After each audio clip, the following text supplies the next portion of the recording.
The Public Accounts Committee of Parliament discovered while studying the Auditor General's report for the years 2021-2022 that Uganda police collected over 33 billion shillings in fines and penalties, making it one of the largest contributors to non-tax revenue. However, only 6% of the money is returned to the police force for its own welfare expenditure. Meanwhile, projections from the police finance and administration units show that the force is capable of collecting up to 100 billion annually for its services.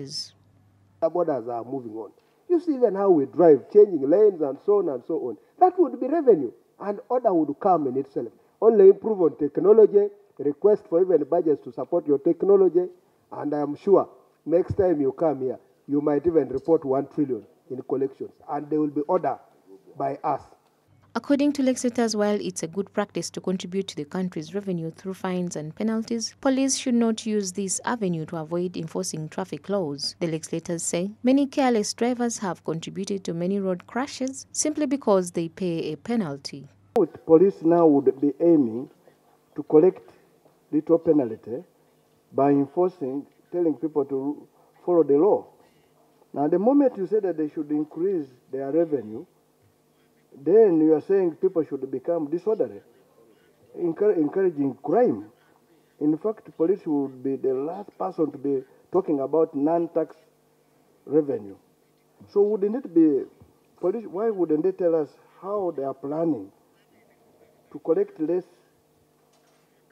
penalties in this country by advising how people should comply? Honorable Frederick. Because I would be expecting that now that you are enforcing through making people to pay, the rate of accidents, the rate of road crashes will be going down. How come we are having the two rise up at a concurrent level? Okay. Yeah. The lawmakers say countries like Tanzania, Rwanda, among others, are strict when it comes to road usage, compared to Uganda, where very many users are careless and have no respect for the laws. Here we travel out, we see how motorists along those roads out there are very conscious of making any mistake, because any mistake there is a source of revenue. And I think the kind of usage of our roads here, the carelessness in which we move on these roads, especially the motorists, would attract a lot of revenue for this country. Because that mistake alone will cost you. In their response, police informed the committee that its priority is making sure that the road users obey the road safety measures, but some individual elements defy them, leaving them with no option than making them pay penalties. By enhancing the enforcement of EPS, actually, we are fighting crime. We are not interested.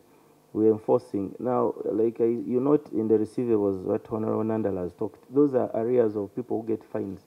Because the express penalty is supposed to be paid in 28 days from the time a receipt is issued to a person who has flouted. But over time, people have been dodging, and that's why we are now into enforcement. And in addition, so long as the road user behavior is worsening day by day, and you know the reasons, collection of revenue, because we shall be enforcing for you to change your behavior, will go high.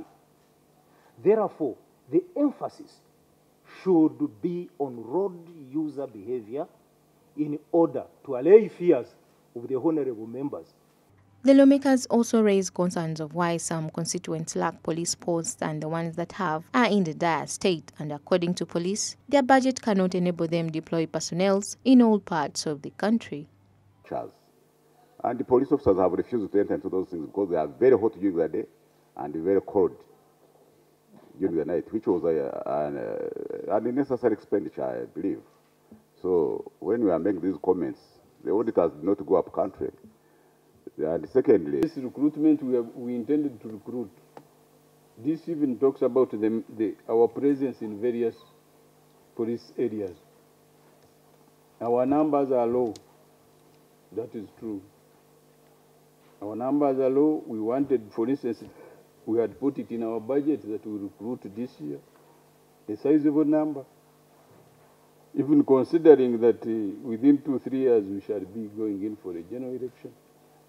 But because we were told because of the budget constraints, we will not be allowed to recruit. Police was allocated over 980 billion shillings in the financial year 2021-2022, and 99% of that money was released, which was fully utilized. Smart24 TV, Business Today.